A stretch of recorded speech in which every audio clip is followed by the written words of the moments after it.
Hello, beautiful people. Welcome to day 2 of the 5-part beginner kettlebell series. How did day 1 go? Are you feeling sore? If you are, I bet you feel it in your butt a little bit, in the front of the legs a little bit, maybe in your shoulders and your triceps. That's the muscle that's right here that you get from the push-ups. Or maybe you feel fine. I hope you're not too sore. Soreness is not a good indicator of whether or not you exercised, and you should always remember that. We never want to look to soreness to know whether or not we did a good job. We want to say, do we feel strong? Did we feel like we got a good workout based on the fact that we could feel our muscles working, that we enjoyed it? These are better indicators of whether or not we had a good workout. And over time, are we getting stronger? Are we improving? So let's kick off today with some new skills. We're going to be doing pulling, pressing, and core. With the pulling, we're going to be doing our deadlifts, which you're already familiar with, but then bent over rows, which is a new skill. For our pushing, we're going to be doing chest press on the floor, that's a new skill, with squatting from yesterday. And then with core, we're going to be taking it to the ground and doing planking variations. So this entire workout, maybe take about 45 minutes. We'll see as we go through it. You know, based on the length of the video, how long it's going to take. And let's just start with our mobility from yesterday. So palms face up, small circles backwards, about 10 of them, getting bigger each time. And you'll notice our warm-up exercises start to fly as these days go on. Yesterday they took a while, but that's because there was a lot of learning. Now you're just repeating what you did yesterday. It'll go faster. Palms face down, small circles forward. Make them bigger and bigger, really articulating those arm bones through the shoulder sockets. Feels like you're trying to fly. Now we're going to interlace the hands behind the back and raise and lower the arms a few times here. Now you're going to get your feet about hips distance apart, slight bend in the knee, fold over your legs and let those arms fall over the head and be heavy. Hinge over the legs. Feel a big stretch on the back of the legs that might be sore from yesterday's deadlifts. And stand up. And now we're going to sink down into a deep squat. Remember, feet really wide, toes face away from us. Drive the elbows into the inner thighs and rock back and forth. After a few rocks each side, put your left hand on the ground and drive your left elbow into your left inner leg and twist and open, reaching for the ceiling. Really drive the elbow into the leg to twist and open the chest. We're not hanging out down here. We're really opening to the side. And rotate to the other side. We're going to go 3 times per side. Really deliberate here. You might notice as time goes on, you sink farther into this squat as we do this. This is the opening to every workout. Now walk your hands back behind you, feet out in front, and fall into that shin box where my foot and my thigh are connected. Feet are planted into the ground and knees windshield wiper from one side to the other. Awesome. We're going to go 3 times to each side. And then you're going to use your glutes, your butt, to lift yourself up and come into extension to get a big stretch on the front of this hip. Now, I don't recommend doing this on the wood floor. I said the same thing yesterday. This is a great one to do on a nice, soft, padded surface. We're going to go back and forth 3 times to each side. You want to make sure your toes are not tucked when you come up into this hip extension. The untucked toe gives a soft knee and it's less uncomfortable. So from here, we're going to come to the floor. We're not going to do that breathing on the wall today, but if you felt like that was a great exercise for you, pause this, pop up with your feet on the wall at 90 degrees. Otherwise, we're going to go right into our core activation. So you're going to start with your feet as wide as your hips, heels just in front of the knee, hands by your side. Press the lower back into the floor with a big exhale through the mouth. Ribs go into the abdomen. Ribs and hip bones are facing each other. If they had laser pointers, they would meet, they would intersect right here. Lower back presses into the floor. Another couple breaths here. Inhale through the nose. Exhale hard through the mouth. Pressing the lower back into the ground. One more time. And now we're going to lift the hips up 10 times here.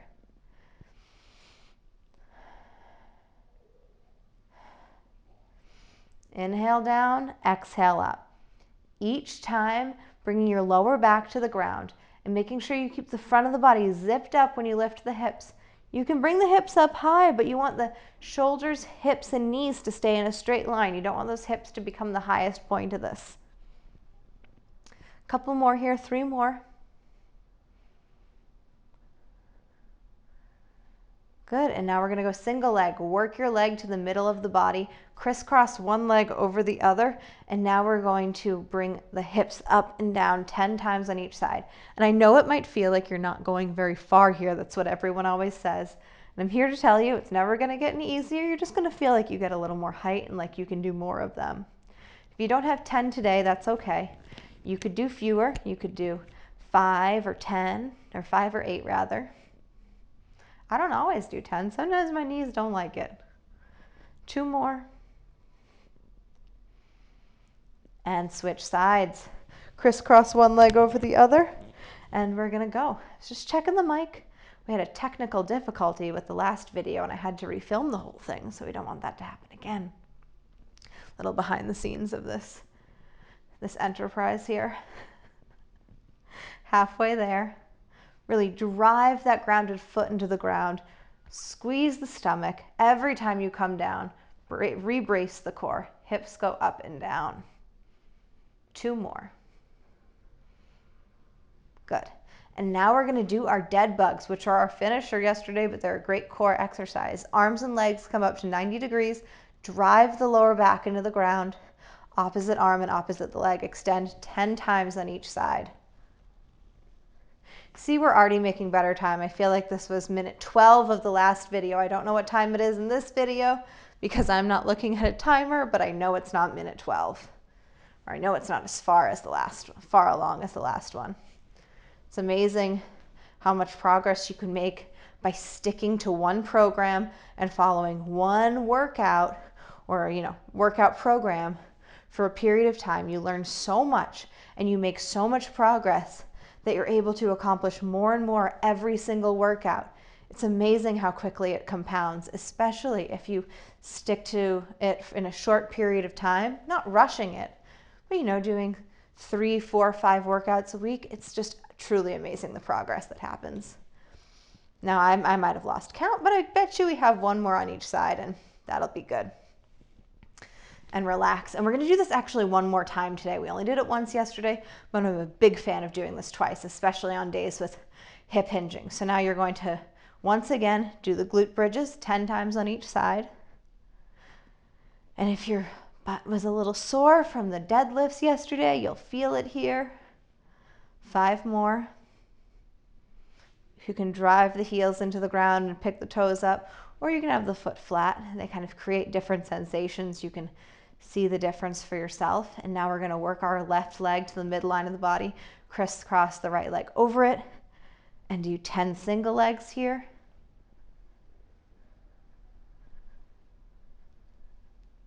So if you're just tuning in today and you didn't do the first workout, I highly encourage you to backtrack and go do that first workout. But otherwise, know that you are missing out on the goodies we dropped yesterday. Switch to the other side. But this is a follow along video. You're meant to do it with me. I am your live coach here. Teaching these live classes is not my specialty, but I've been learning how to deliver them and I hope you enjoy. We've got 3 more. And now we have our dead bugs. Arms and legs come up, drive the lower back into the ground, opposite arm and opposite leg reach away from each other. My specialty is working with women and teaching them kettlebells, and I do that in a small group setting live. So I'm not just talking at the camera the way I am right here. I'm used to watching people and giving them feedback and coaching them through the movements. And if you're interested in that sort of coaching, please check out my website in the She Beast program. We have a new group starting in January, so you can jump on the wait list for that. And it gives you live feedback along with doing the workouts on your own time. It's kind of this best of both worlds of online training and personal training. So I hope that some of you jump on that wait list. I give a super big discount to the people who are on it. And you'd be getting the first seats because it's not going to happen until January, and this is coming out in November. We've got a few more on each side. 2 more. And what we're doing here primes you for the She Beast program perfectly. But on that note, we are going to move on to our bent over rows and our deadlifts. For those, you're going to need a heavy kettlebell. You figured out yesterday maybe which one worked for you. We're going to use that bell. And then a surface to lean on for a 3-point bent over row, because we want to lean on something. I would pick like a chair or a bench. So grab that and I will see you in 1 second. This superset of exercises are kettlebell deadlifts and kettlebell bent over rows. These two exercises are both hip hinges, the exercise we learned yesterday, the movement pattern we learned yesterday rather, where we send our hips back and hinge forward using the hips as the primary mover. And we're going to do that to do a leg exercise with the deadlift and an arm exercise with the bent over row. Both of these exercises being hinges are great to do superset with each other because they both ultimately work the back side of the body. They're both pulling exercises. You are going to want to pick a weight that you can deadlift. As I said, you figured that out yesterday, and something you can pull in this bent over row. We're going to do 10 to 15 deadlifts and 5 to 10 bent over rows. The rep scheme you pick is ultimately going to be dependent upon the weight you have available and what you can do. We are doing 3 to 5 sets of this. I'm going to guide you through 3, but if you want to pause it and do 2 more after this because you feel like you're up for that challenge, go for it. So without further ado, let's get into those deadlifts. You're going to start with the kettlebell in line with the ball, the arches of your feet, or the ankle bones. You want it pretty far back. Big exhale. Send the tailbone towards the floor. Hinge down. Grab onto your kettlebell. We're all doing this together. Corkscrew the arms in the socket. Squeeze those armpits. Hips go back. You can pull on the kettlebell and feel your butt cheeks moving in the leggings. I love that. I totally can feel it, and I hope you can too. Stand up. Inhale as you go down. Exhale hard as you stand up. Remember, we're squeezing the front and the back of the body when we stand up tall. Keep going. I'm rotating so you can see what I mean. We want to squeeze the front and the back side of the body at the same time at the top to send our energy upward. Keep going. Inhale down, long flat back. Remember, we're looking 6 to 8 feet in front of us. We're not cranking our head up, and we're not gazing down at the bell. It's not going anywhere. It's right there in your hands. Do 2 more here. 10 to 15. If you feel like you can keep going, bang a few more out. Push the bell out of the way. I'm going to show you how to do the bent over row. So for the bent over row, there's lots of different ways of doing this. I like to do it with one hand on something. It's called a 3-point bent over row because it takes the back out of it and prevents lower back strain. So you're going to hinge forward, just like you were for your deadlift, but you're not going to reach down as far. You're just going to put your hand on your bench or chair in front of you. You can honestly do it with anything as high as here, but I like something about knee or thigh height. Lean down on that, and you're going to feel that your back is long, and what I want you to do is shift your weight into your heels and bend your knees enough so that hand isn't what's supporting you. I don't want you to lean so far forward that you'd fall if the hand came out from underneath you. Your wrist won't like it. So weight is in the legs, but my hand is on the chair. I'm going to grab the kettlebell and I'm going to pull the arm into the socket. See the difference there between hanging and engage? You're pulling the arm bone into the socket, long flat back, then I'm going to pull that kettlebell to my rib cage and lower down with control. Each time that I lower, I don't want it to come out of the socket. So grab your kettlebell and join me for 5 to 10 on each side. And you can see what it looks like when I let my shoulder go and I end up moving and rocking. We don't want any of that. Nothing moves except for the elbow and the kettlebell. So 5 to 10 on one side, put it down, reposition. Again, check yourself. Is my weight in my heels? Grab the kettlebell, 5 to 10 on the other side. Long flat back, not looking down at the kettlebell. I know it's hitting my ribs because I'm bringing my hand to the ribs. And you squeeze the back when you pull that kettlebell up. And relax. It's hitting the bicep and the back. Parts of the body we love to get in shape and tone. Honestly, we want all the parts of the body in shape and toned. That's why these are great total body workouts. So we're going to pull that weight back in and we are going to go again. 3 rounds of this on camera, remember, and if you want, you can pause and do 2 more. So 10 to 15 deadlifts. Big exhale, ribs to the hips, tailbone to the floor. Hips go back, core stays on, grab the kettlebell, press the feet into the floor, and go.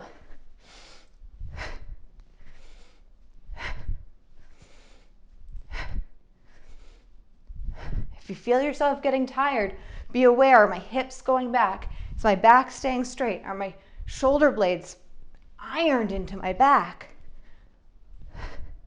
What's my head and neck doing? There's a lot of stuff to think about. 2 more. Put it down and get it out of the way. Whenever we move the kettlebell to get it out of the way, try to keep the back flat. It's okay that I leaned on my leg there as I dragged it away from me. I wouldn't want to let my back completely round as I dragged it away from me. Remember, you don't just want to have good form when you do the exercise. You want to have good form when you're setting up and putting away the weights. And when we put them away, we're tired, so that's a really good indicator. Do we know what we're doing? Was I able to keep good form while putting things away? So we're going to come back over to our 3-point bent over row setup. Hips go back. My weight is in my feet. Hand is just there for support. My lower back doesn't have to take any of this. Pull the arm bone into the socket, 5 to 10 on each side. And you can pull it up pretty quickly, but let it come down with control. Again, you want to keep that arm up. Think of squeezing your armpit.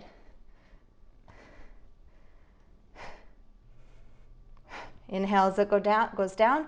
Exhale as it comes up. Other side. There's no shrugging happening. You don't want to be shrugging into this arm either. Both of the shoulder blades are pulling down the back, and my weight's in my heels. If I am not sure, sit back, and then you'll feel the weight come out of your wrist. 2 more, 5 to 10, and relax. Okay, 1 more round of this, and then we'll move on to our squatting and pressing. It's actually not so bad once you learn what you're doing. You don't have to spend nearly as much time thinking about it. So pull that kettlebell over with the best form you've got.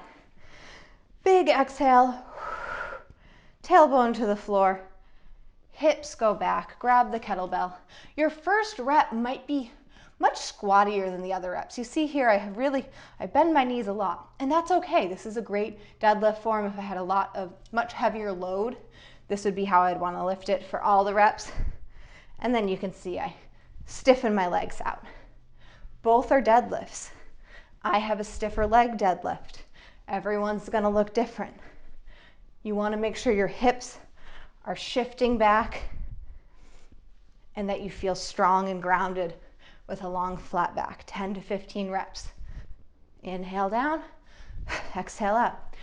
When you come up, squeeze the butt, core, and thighs. Everything gets tightened.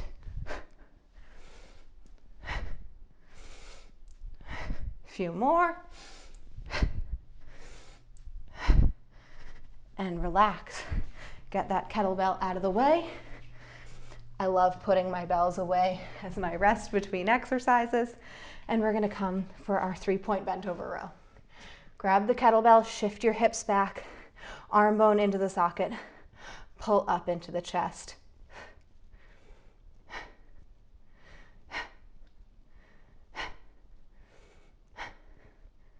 5 to 10 on each side. They're probably starting to build. Other side.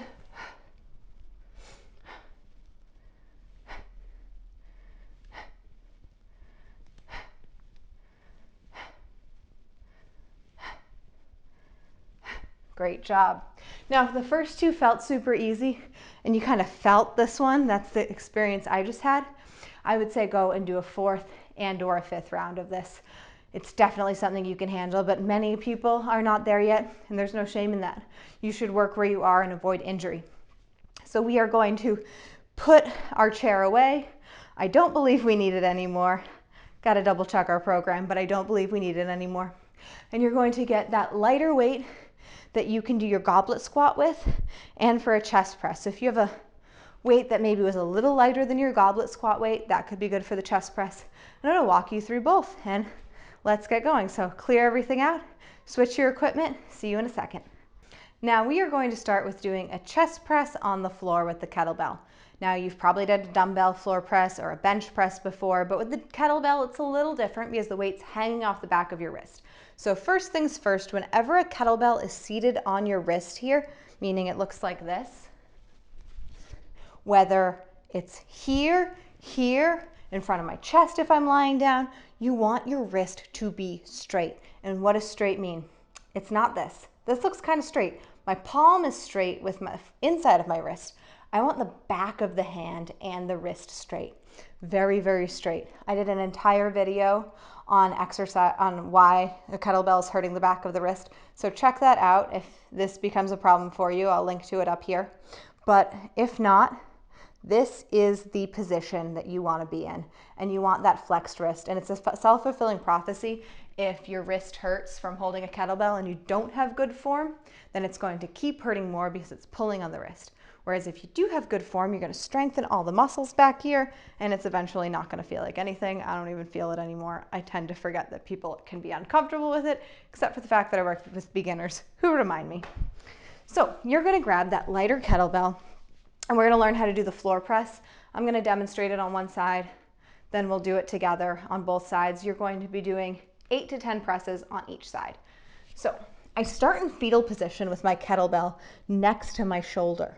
I'm going to get it with the hand that's on that side and then put the other hand over it for some extra support. And I'm going to roll onto my back. I can use this hand to adjust to the kettlebell, and I'm going to put my feet just like I was going to do a glute bridge. My arm gets pulled into the socket because I need this to be secure. Then my non-working arm is going to drive the elbow into the floor. I'm going to press into the floor with my feet. I'm going to pull the weight down and press it up. My elbow comes about 45 degrees away from the body, just like with the push-up, and you can see here my wrist stays nice and straight. I inhale as I pull it down, exhale as I push it up. And I don't want to have this happen. I hope this reads what this looks like. It feels like you're doing it right, and if you had a barbell, your wrists would be peeling back. But I don't like that. That hurts the inside of almost everyone's wrist more than this hurts the outside. So you're going to straighten that wrist out and go. So grab your weight, put it down by your shoulder. Let's go together. 8 to 10 on each side, and then we'll move on to our squats. So roll onto your back, drive your elbow into the ground, drive your feet into the ground. Pull it down and press it up. You can really press into the floor with your feet, and that's going to give you a little more leverage. And think of keeping that kettlebell in line with your nipples. It doesn't want to be in line with the face. 8 to 10 here. I'm not quite sure where I'm at. Not great at talking and counting at the same time. But then you got to get it to the other side. The best way of doing that is grabbing it and haloing it around the top of your head. Try not to drag it over you. Once you get heavier, that's really going to hurt. Now we're going to roll to the other side. Pull it up, adjust it if you need to. Pull the arm bone into the socket.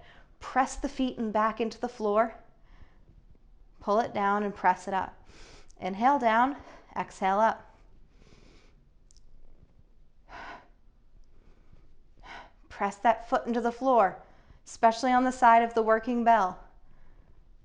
Non-working arm is driving the elbow into the floor. 8 to 10 here. This was 10 for me. Roll back and put it down. Now we are going to go into our squats. So assuming you were with me yesterday, we elevated our heels on those squats. If that worked for you, roll your mat up nice and tight, stand on it, or use your squat wedges just like this. I'm going to use them even though I don't really need them, because I'm imagining most of you do. Almost all of my beginners and new clients benefit from this unless they had super mobile ankles and hips in the first place. And what's cool about this is ultimately you don't need them. You strengthen your deep squat, your ankle mobility improves with time through exercise and stretching, and then you can remove the wedges. Could take years, but it'll happen. So now remember, we goblet clean, hinge down, pop that bell up, get ourselves onto the wedges. I'd like you to do 8 to 12 squats. So inhale down, exhale up. Inhale down, exhale up. I want you to control the weight as you come down and explode up. And you don't have to come as low as me. You can come as low this is good for you. I'd like to see you break 90, meaning hip crease is in line with the knee. But whatever you've got here, I'm happy with. 8 to 12 at your own pace. 3 rounds in total here on camera, same as before, with the option to go up to 5, depending on where you're at. We are going to go back and start with our floor pressing. So bring that kettlebell over to the first side. Always good to start on your less strong side. So for me, that's the left. I always have energy for the right because the energy you're putting into it is coming from your entire body. Even though that limb is really what's working, the energy comes from the whole thing. So start with your less strong side. Roll into fetal position. Pull the bell up. Lay on the floor. Drive your elbow that's not working into the floor. Feet press into the ground. Pull the weight down and press it up, 8 to 10. If you want to make this really spicy, you can come up and do a glute bridge. And then you get a bigger range of motion because now your elbow comes below the chest and more mimics being on a bench. I personally really like this version, but you do need to press the leg on the side of the kettlebell into the floor really hard. 8 to 10. Come down. Halo it around your head, which might seem a little crazy, but trust me, it's one of the safer ways of maneuvering it. And then come into the glute bridge version if you're going to take that. 8 to 10 on the other side. Keeping that wrist straight. I didn't stress that on the first side, but it's very important. And try not to let the elbow crash down. And you want it to come out at 45 degrees. You don't want to have that elbow out by your shoulder. You want it in between the shoulder and the waist. And then come down and onto the squats. And now we want those squats to be the best squats you can do. You're not doing much knee bending today aside from this. So you've got energy for these squats. We are going to bring the weight over, hinge down over the weight, clean it up. 8 to 12 at your own speed.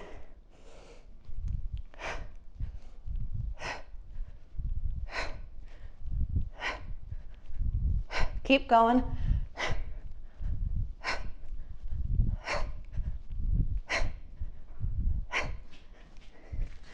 Get the kettlebell in wedges or roll out of the way. If you're doing this on your yoga mat and you're rolling up your yoga mat, maybe come off of it for the pressing. So that way you don't have to, roll and unroll your mat. We're going to do this third set together of pressing and squatting, but remember, you have the option to do 2 more on your own. 8 to 10 presses, 8 to 12 squats. Roll onto your back. We can do this on the floor or in the glute bridge. Press your feet into the floor. The glute bridge is going to give you more of a challenge, but I find it oddly easier. Challenges your body more, but it just feels better. Inhale down. Exhale up. You see how the elbow is well between my shoulder and my waist? It's not out here, and it's not here. It's that nice 45 degrees. 8 to 10. Keeping the wrist straight. And bring it down and go to the other side. Now, I love the kettlebell press kettlebell chest press, because it preps the body for the Turkish getup. Right here, the 45-degree angle, the pressing the kettlebell over your chest, it's all preparing you for the getup. Now it's a very small portion of the getup, but you got to get used to being under the bell and moving under the bell. So it's a great first step. Good. Bring that weight down, and we are going to do 1 more set of squats together, and then you can go on and pause this and do 1 or 2 more if you want on your own, or you can move on with us to the core finisher. So big exhale, Ribs to the hips, tailbone to the floor. Hinge down, grab the bell, clean it up, back it up, feet onto those wedges. Inhale down with control, exhale up. You can really see how upright I'm staying here. Keeping my weight in my heels, trying not to cave forward over the bell. Making sure that bell's tracking up and down. Knees are tracking over my feet. That's my weakest point, the knees. But they get stronger with all this work. 2 more if you're going to 10. Step off the wedges, bring the weight down. Awesome work. Next up, we have a timed plank finisher. You can do it 1 or 2 times, and then we will stretch. I'm gonna clear the stuff, and I'll see you in a sec. For this core finisher, we are going to be planking. Love planking when you're working on the basics because it helps to support our push-ups. Planking might be an exercise we eventually exhaust, but right now it is a great tool. We're going to start with a high plank on our hands. Then we're going to shift to a forearm plank. From there, we're going to go into a side plank on one side plank on the other. 30 seconds of the forearm and high plank, and then 15 seconds of the side plank on each side. I'd like you to do it 2 times with me, but if you're done after 1, I totally understand. So for that high plank, you're going to start just like you were going to be in a push-up. We get our hands under our shoulders, and you're going to start with me. We're doing this together. Extend one leg at a time. Shift your weight into your heels and go. Squeeze the core, tuck the pelvis under. You don't want to move at all during this time. I'm staring ahead of me at a clock. I'm not sure if you can see it on camera. I think you can. And that's about where you want your gaze to be. Towards the top of your mat, maybe a foot or 2 in front of you. Don't want to be looking up, and I don't want your heads to be hanging because then everything else goes. Keep it all nice and long and tight. We're almost there, guys. 5, 4, 3, 2, 1. Now don't come down. What I want you to do is shift your weight down to your forearms. I want those forearms to be parallel like train tracks, and we're holding here. Good. It's going to be harder than if your hands were together. We're not doing that. Hands are next to each other like parallel train tracks. Good. Keep holding. My head's a little cranked up. Keep that long neutral neck. We've got 5 seconds. 4, 3, 2, 1. Now I want you to shift yourself onto your left arm. Bend your left bottom leg. You get a little break here. We're down on our hip. Left bottom leg is bent. You're going to come up onto that forearm, extend this leg on top. Reach the arm up. From here, we're holding for 15 seconds on this side. This is a yoga plank. My sides are long. This leg is not up here, creating a big cranked up side, and come down. And we're going to go to the other side. So onto the right forearm, right leg bends like a kickstand. Come up, reach up. My side body on the bottom is long. 15 seconds here. 15 seconds flies. This leg is reaching away from you, pulling away. And 3, 2, 1. Come down. Great job. One more time. Get those shoulders going. We didn't do too much shoulder today, so you've got energy for it. We're going to start in that tall plank position. So ready, set, go. Shift the weight into the heels. Everything is long and strong. You don't want to be moving. You don't want to feel like you're falling. You don't want those hips sinking, chest sinking. Don't want to be up here either. Here, here. Reach yourself back. Send your heels back. Stretch the back side of the body and tuck the front of the side of the body. We're almost there. 8 seconds left, guys. We got this. 5, 4, 3, 2, 1. Shift the weight down into the forearm plank. Good. Remember, arms are train tracks. They're not a triangle. Keep those shoulder blades ironed into your back. Try not to be up here. Be long. We have 10 more seconds. Keep holding. Y'all got this.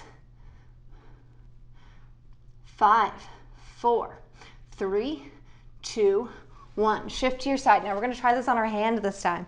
Instead of the forearm, be on your wrist. Bottom leg is bent. Come up. You might find this feels a little easier, like you've got more room. Reach the arm up, reach the leg away. Good. 15 seconds here. This top leg is reaching away. It's not down here. It's up, up, up. Pull the arms apart. Pull the shoulders apart. Almost there. 5, 4, 3, 2, 1. Come down, put the other hand down, come down, make sure your bottom leg is bent and out behind you. It's a kickstand. Reach up and go. You might have to readjust to find just that right posture, but you really want to have a long line from the armpit to the knee. I hope that's what mine looks like. Reach that leg away from you that's up in the air. Keep holding. We've got 5, 4, 3, 2, 1, and relax. Great work. Great work. We are going to take a few seconds to stretch it all out, and then you're ready for day 3. That wasn't that bad. I didn't think that was that bad. I hope you didn't either. We are going to start with our stretching by sitting with our legs crisscross applesauce. If this is uncomfortable, grab a yoga block or pillow or something that's going to bolster you up and sit on it. But from here, we're going to walk our hands forward, keeping our backs long and flat. So work your way out here. Inhale and exhale, falling over the legs. Inhale, exhale, falling over the legs. You're going to feel a big stretch on the leg that has, on the hip of the leg that's in front here. When you can't walk your hands out anymore, release to those legs.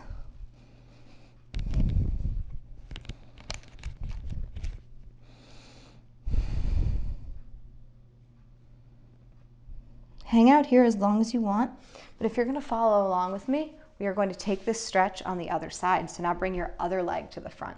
It's going to feel weird. You know you switched if it feels awkward.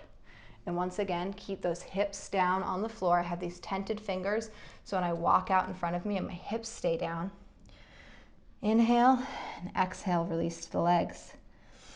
Inhale, exhale, release to the legs. Try to get a little further. When you can't go any further, just completely release.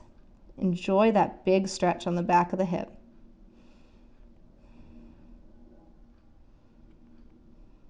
And now walk your hands up. You're going to roll over onto your back, and we're going to take the first stretch we did yesterday. Hug your leg into your chest, hug your left leg into your chest, and bring it over the right side of the body. Bring your arms out into a T, bend at the elbow if you don't have enough room like me, and look towards your left. And relax everything. Release it all to the floor. Roll to the middle. And we're going to hug our right leg into the chest, leave the left leg down, and bring it across the body. Bring the arms out in a T, look to the right, and release everything to the floor.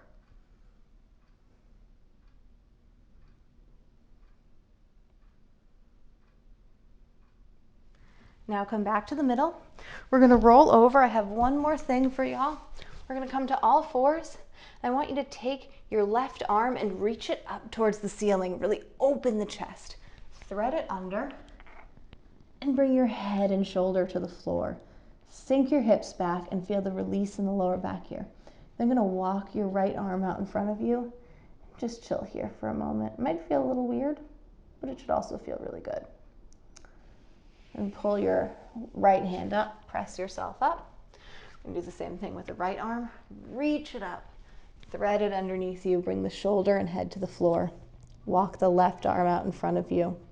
Sit those hips back and relax. Pull the right arm in, press yourself up. Bring your toes together, knees wide, sit your hips back, bring the head to the floor in child's pose and release, relax. And thank yourself for your strong, incredible work today and making it to day 2 of this kettlebell journey. I am so grateful that you've been joining me. Tomorrow we have day 3 with more skills and more repeating what we already did. It's always good to reinforce what you do. You can't always learn new things, and I can't wait for you to get to the end of the week. Have another super strong day, and thanks for joining.